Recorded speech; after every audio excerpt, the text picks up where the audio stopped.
Қайырлы күн барша көрермендер, менің каналыма қош келдіңіздер. Бүгін сіздермен баклажаннан роллы жасайтын боламыз. Бұрын баклажандарды майға қорып жасайтын болсақ, бұл жолы духовкада дайындайтын боламыз. Алдымен баклажандарымызды жуып тазалап, екі жақ басын кесіп алып тастаймыз. Ары қарай жұқа пластинка етіп тураймыз.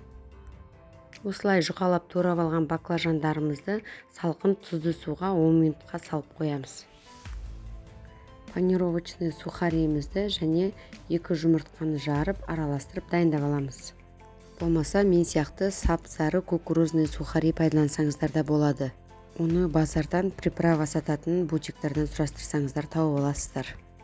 Соус дайындаймыз. Ол үшін майонезіміздің үстіне чеснокты үккіштен өткізіп қосамыз. Судағы баклажандарымызды алып құрғатып, алдымен жұмыртқаға, одан кейін ұнтағымызға осылай бір жағын аунатып, противенге тізіп, духовкаға 15 минутта пісіріп аламыз. Баклажандарымыз піскенше қызанағымызды тураймыз. Видеода көріп отырғандарыңыздай ұзынша етіп турап аламыз. Піскен баклажанымызға бірінші соус жағып, одан кейін салат жапырағы, қызанақты қойып, жақсылап орап шығамыз. Тарелкамызға қоямыз, барлығын осы әдіспен жасап шығамыз. Тағы да бір рет көрсететін боламын. Осылайша біздің баклажаннан жасалған роллыларымыз дайын болды.